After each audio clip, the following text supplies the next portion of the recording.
السلام علیکم ورحمۃ اللہ وبرکاتہ۔ محترم ناظرین کرام، امید ہے کہ آپ سبھی حضرت خیر و عافیت سے ہوں گے۔ میرے پیارے دوستو، آج ہم بات کرنے جا رہے ہیں حضرت عمر فاروق رضی اللہ تعالی عنہ کی حالات کے سلسلہ میں۔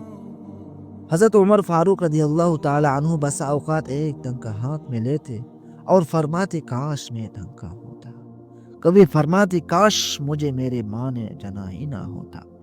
ایک مرتبہ کسی کام میں مشغول تھے، ایک شخص آیا اور کہنے لگا کہ فلاں شخص نے مجھ پر ظلم کیا ہے، آپ چل کر مجھے بدلہ دلوا دیجئے۔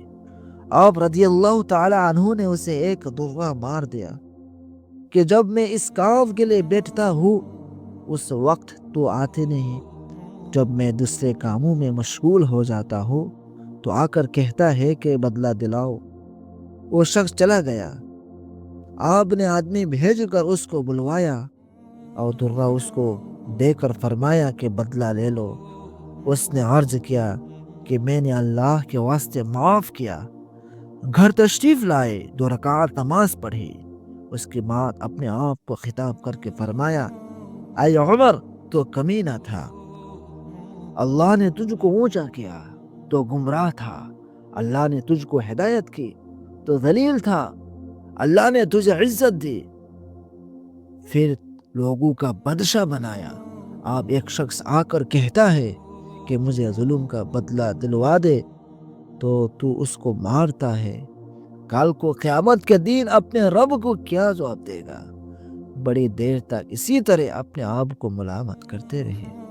آپ کے غلام حضرت اسلم رضی اللہ تعالیٰ عنہ کہتے ہیں کہ میں ایک مرتبہ حضرت عمر رضی اللہ تعالیٰ عنہ کے ساتھ حرا کی طرف جا رہا تھا۔ ایک جگہ آگ جلتی ہوئی جنگل میں نظر آئی۔ حضرت عمر فاروق رضی اللہ تعالیٰ عنہ نے فرمایا کہ شاید ایک کوئی قافلہ ہے جو رات ہو جانے کی وجہ سے شہر میں نہیں گیا، باہر ہی ٹھہر گیا، چلو اس کی خیر خبر لے، رات کو حفاظت کا انتظام کرے۔ وہاں پہنچے تو دیکھا ایک عورت ہے جس کے ساتھ چاند بچے ہیں جو رو رہے تھے اور چلا رہے تھے، اور ایک دیگچی چولہے پر رکھی ہے جس پر پانی بھرا ہوا ہے اور اس کے نیچے آگ جل رہی ہے۔ انہوں نے سلام کیا اور قریب آنے کی اجازت لے کر اس کے پاس گئے اور پوچھا کہ بچے کیوں رو رہے ہیں؟ عورت نے کہا کہ بھوک کی وجہ سے، بھوک سے لاچار ہو کر رو رہے ہیں۔ دریافت فرمایا کہ اس دیگچی میں کیا ہے؟ عورت نے کہا کہ پانی بھر کر بھلانے کے واسطے آگ پر رکھ دی ہے کہ ذرا ان کو تسلی ہو جائے اور سو جائے۔ امیر المؤمنین حضرت عمر فاروق رضی اللہ تعالی عنہ کا میرا اللہ ہی کے یہاں فیصلہ ہوگا، کہ میرے اس تنگی کی خبر نہیں لیتے۔ حضرت عمر فاروق رضی اللہ تعالی عنہ رونے لگے اور فرمایا کہ اللہ تجھ پر رحم کرے، بھلا عمر کو تیرے حال کی کیا خبر ہے؟ کہنے لگے کہ وہ ہمارے امیر بنے ہیں اور ہمارے حال کی خبر بھی نہیں رکھتے۔ اسلم رضی اللہ تعالیٰ عنہ کہتے ہیں کہ عمر رضی اللہ تعالیٰ عنہ مجھے ساتھ لے کر واپس ہوئے اور ایک بوری میں بیت المال میں سے کچھ آٹا اور کھجورے اور چربی اور کچھ کپڑے اور کچھ درہم لیے، غرض اس بوری کی خوب بھر لیا اور فرمایا کہ میری کمر پر رکھ دے۔ میں نے عرض کیا کہ میں لے چلوں؟ آپ رضی اللہ تعالیٰ عنہ نے فرمایا کہ نہیں، میری کمر پر رکھ دے۔ 2-3 مرتبہ جب میں نے اصرار کیا تو فرمایا کیا قیامت میں بھی میرے بوجھ کو تو ہی اٹھائے گا؟ اس کو میں ہی اٹھاؤں گا، اس لیے کہ قیامت میں مجھ ہی سے اس کا سوال ہوگا۔ میں نے مجبور ہو کر بوری کو آپ کی کمر پر رکھ دیا۔ آپ نہایت تیزی کے ساتھ اس کے پاس تشریف لے گئے، میں نے بھی ساتھ تھا۔ وہاں پہنچ کر اس دیگچی میں آٹا اور کھجور چربی اور کچھ کھجوریں ڈالی اور اس کو جلانا شروع کیا اور چولہے میں خود ہی پھونک مارنا شروع کیا۔ اسلم رضی اللہ تعالیٰ عنہ کہتے ہیں کہ آپ کے گنجان در ہی سے دھواں نکلتا ہوا میں دیکھ رہا، حتیٰ کہ حریرہ سا تیار ہو گیا۔ اس کے بعد آپ رضی اللہ تعالیٰ عنہ نے اپنے دست مبارک سے نکال کر ان کو کھلایا۔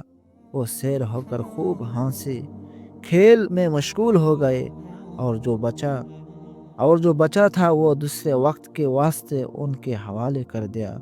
وہ عورت بہت خوش ہوئی اور کہنے لگے، اللہ تعالیٰ تمہیں جزائے خیر دے،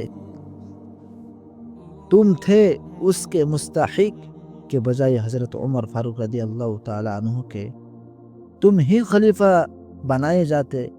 حضرت عمر فاروق رضی اللہ تعالیٰ عنہ نے اس کو تسلی دی اور فرمایا کہ جب تم خلیفہ کے پاس جاؤ گے تو مجھ کو بھی وہی پاؤ گے۔ حضرت عمر فاروق رضی اللہ تعالیٰ عنہ اس کے قریب ہی ذرا ہٹ کر زمین پر بیٹھ گئے، اور تھوڑی دیر بیٹھنے کے بعد چلے آئے اور فرمایا کہ میں اس لیے بیٹھا تھا کہ میں نے ان کو روتے ہوئے دیکھا تھا، میرا دل چاہا کہ تھوڑی دیر ان کے ہنستے ہوئے بھی دیکھوں۔ میرے پیارے دوستو، صبح کی نماز میں اکثر عمر فاروق رضی اللہ تعالیٰ عنہ سورہ کہف، طٰہٰ وغیرہ بڑی صورتیں پڑھتے اور روتے، یہاں تک کہ کئی صفوں تک آواز جاتی۔ ایک مرتبہ صبح کی نماز میں سورہ یوسف پڑھ رہے تھے، جب انما اشکو بثی و حزنی اللہ پر پہنچے تو روتے روتے آواز نہ نکلی۔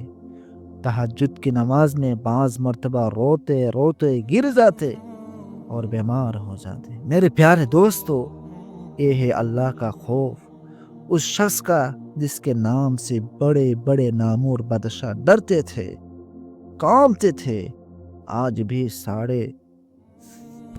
1450 برس کے زمانہ تک اس کا دبدبہ مانا ہوا ہے۔ آج کوئی بادشاہ نہیں، حاکم نہیں، کوئی معمولی سا امیر بھی اپنے رعایا کے ساتھ ایسا برتاؤ کرتا ہے۔ میرے پیارے دوستو، میں اسی پر اپنا موضوع کا اختتام کرنا چاہتا ہوں۔ آپ مجھے اجازت دیجیے۔